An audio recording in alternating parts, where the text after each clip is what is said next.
Hello प्यारे दोस्तों, कैसे बेटा सब लोग। सभी का एक बार फिर से बहुत बहुत स्वागत है।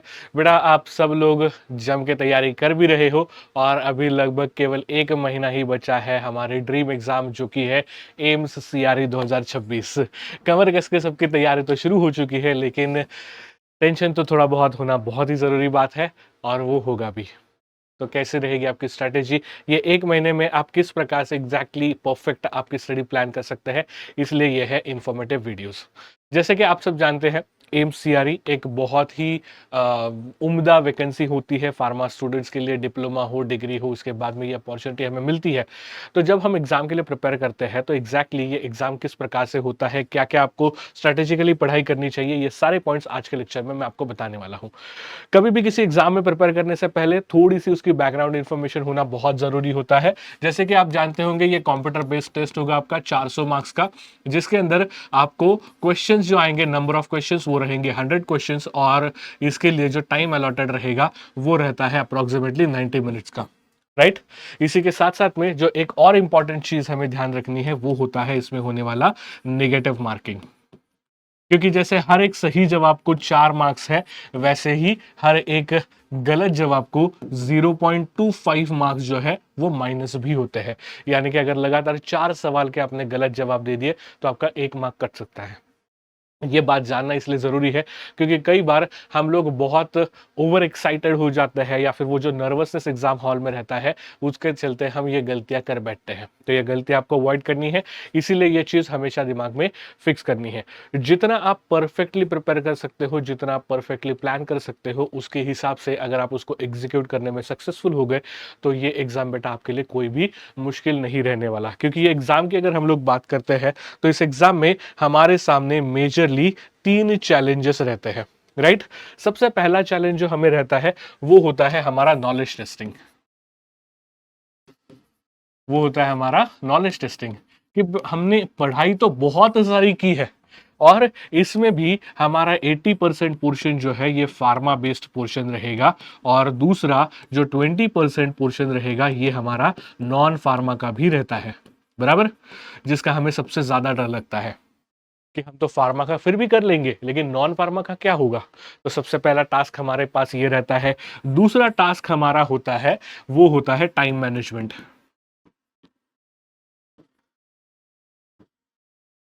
कि हमारे पास केवल 90 मिनट्स है और 90 मिनट्स में हमें 100 क्वेश्चन सॉल्व करने हैं।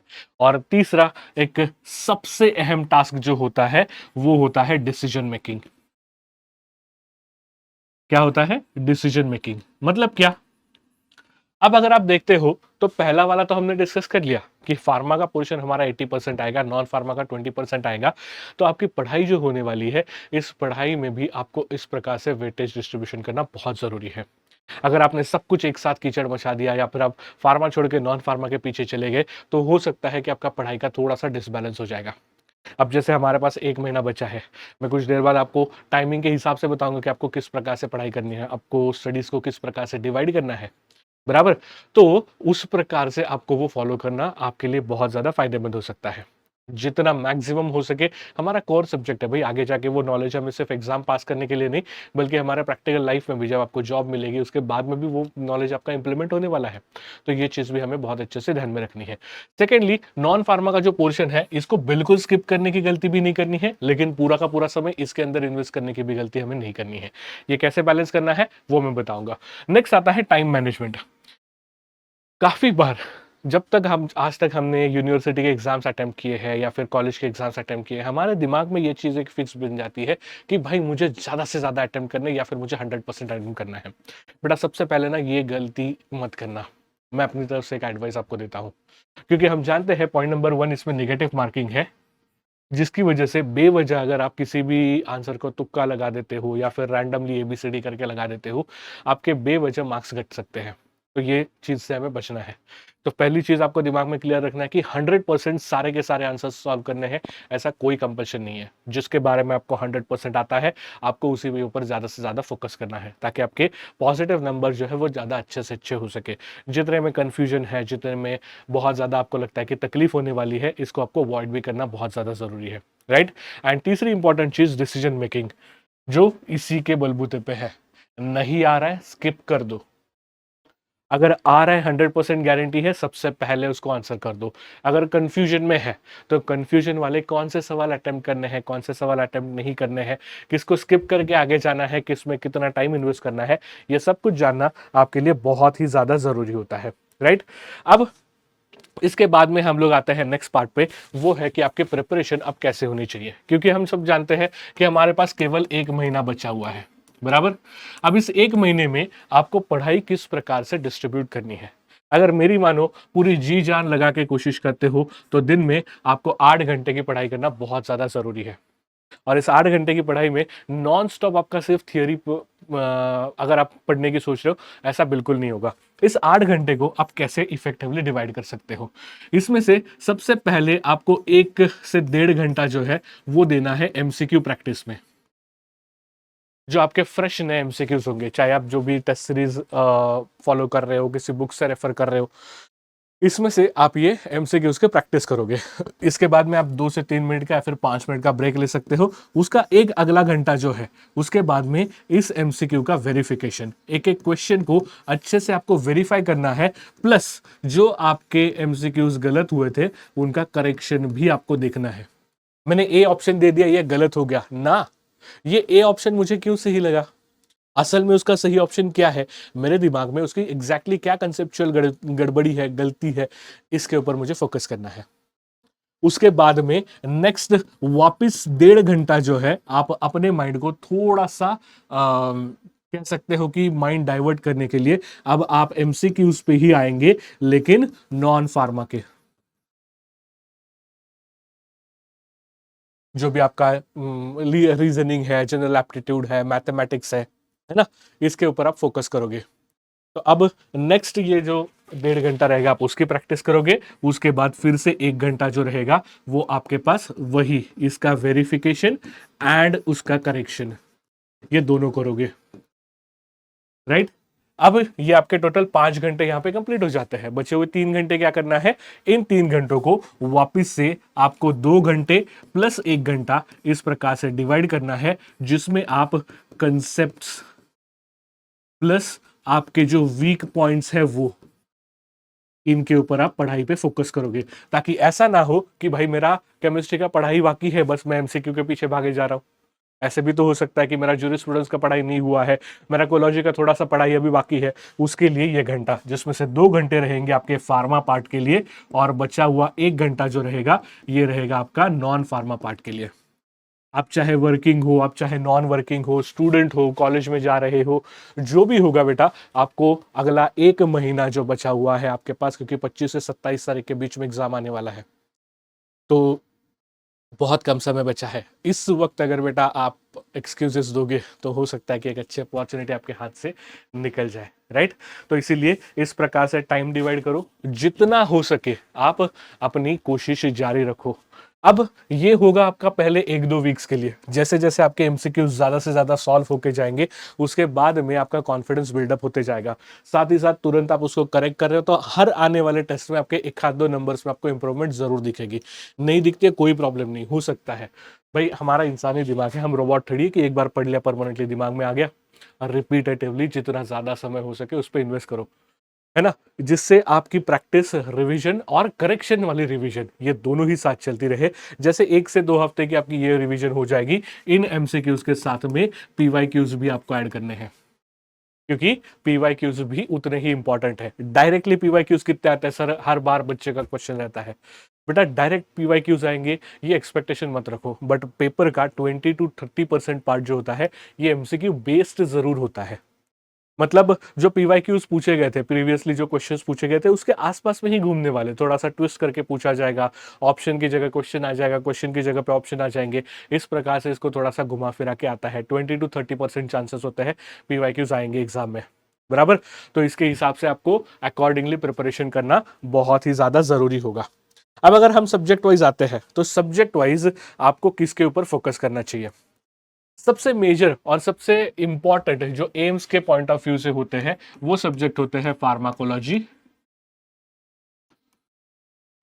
उसके साथ साथ फार्मास्यूटिक्स, देन इसके साथ में आता है फार्मास्यूटिकल केमिस्ट्री, या फिर जिसको आप मेडिसिनल केमिस्ट्री में भी कंसिडर कर सकते हो, और इसके साथ साथ में pharmacognosy.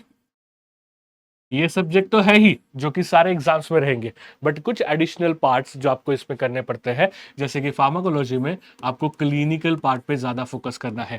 Case study based exams questions इसमें बहुत ज़्यादा आते हैं, तो इसके लिए केस स्टडी के क्वेश्चंस किस प्रकार से आते हैं इसकी आपकी तैयारी होनी चाहिए। जितने भी डिसीजेस है उनमें कौन से हाईलाइटेड कैरेक्टरिस्टिक्स है जो कि क्वेश्चन में हाईलाइट करके पूछे जा सकते हैं, वो टाइप आपको पता होना चाहिए। ड्रग्स के बारे में आपको डिटेल्ड फार्माकोलॉजीज याद होनी चाहिए, जिसके लिए आप कुछ निमोनिक्स बना सकते हो, कुछ स्टोरीज बना सकते हो, जिसकी मदद से आपको इन चीज़ों को याद रखने में मदद हो सकती है।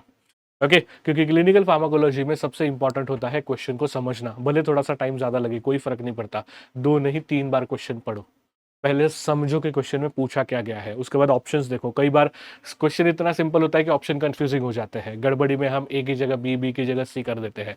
तो थोड़ा सा टाइम इन्वेस्ट करो, 10 सेकंड ज़्यादा लगेंगे 4 बार पढ़ने में, कोई फर्क नहीं पड़ता, बट अच्छे से पढ़ के आपको इसमें बात करनी है। इसके साथ साथ में हॉस्पिटल फार्मेसी, ये भी एक आपको एडिशनल करना पड़ेगा, बराबर, क्योंकि हॉस्पिटल एम्स डायरेक्टली है, तो उससे रिलेटेड आपको क्वेश्चंस आ सकते हैं जो आपके फार्मास्यूटिक्स में अमित सर आपसे करवाते हैं, बराबर।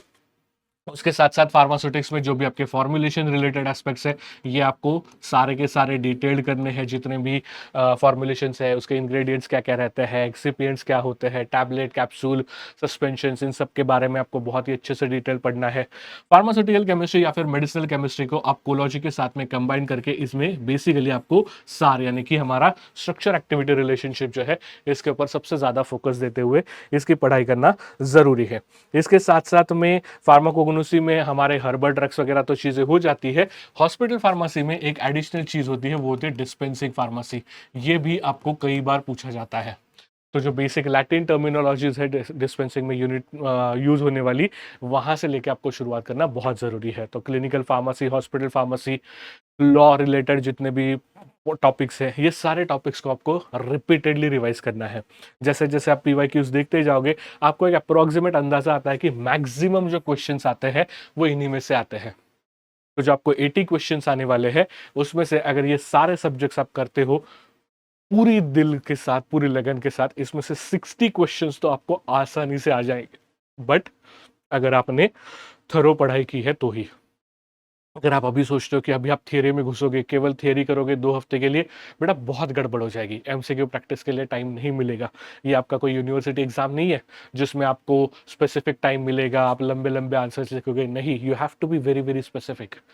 तो उसकी वजह से जैसे मैंने पैटर्न बना है उसको फॉलो करने की कोशिश करें। इससे क्या होगा कि इसके आपको ज़्यादा से ज़्यादा टाइम मिल सकता है, ताकि आप आपके रिविजन के साथ साथ क्वेश्चंस की भी प्रैक्टिस कर सकते हो। ठीक है, तो इसके साथ साथ में एक और मेजर पॉइंट आता है, मेजर कंसर्न आता है कि भाई किस प्रकार से आपको जो है ये नॉन फार्मा के क्वेश्चंस आएंगे। तो नॉन फार्मा के क्वेश्चंस के अंदर आपको कौन कौन से चीज़ों पे फोकस करना है, ये मैं बात अभी आपको बताता हूँ। इसमें आपको क्या करना है, मेजरली इसमें आता है जनरल एप्टीट्यूड। नॉन फार्मा के अंदर जो भी चीज़ें आपको पढ़नी है उसमें आता है आपका जनरल एप्टीट्यूड।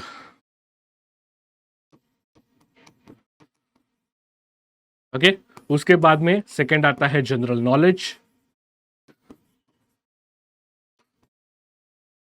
इसके ऊपर कई बार आपको क्वेश्चंस पूछे जाते हैं, तो आपको थोड़ा बहुत जो रीसेंट फार्मा में ट्रेंड चल रहे हैं, अभी रिसेंटली कहाँ पे कुछ इम्प्लीमेंटेशन हुआ है क्या, रिसेंटली कौन से ड्रग्स बैन हुए हैं, कौन से ड्रग के ऊपर रेगुलेशन स्ट्रिंजेंट हुए हैं, कौन से लेवल पे क्या क्या रिसर्च में कोई अपडेट आ रहा है क्या, ये सारे जो जनरल नॉलेज जो स्पेसिफिकली हमारे फार्मा फील्ड से डायरेक्टली जुड़े रहेंगे, उसके बारे में आपको पढ़ते रहना पड़ेगा, ताकि आप अपने आप को अपडेटेड रख सको।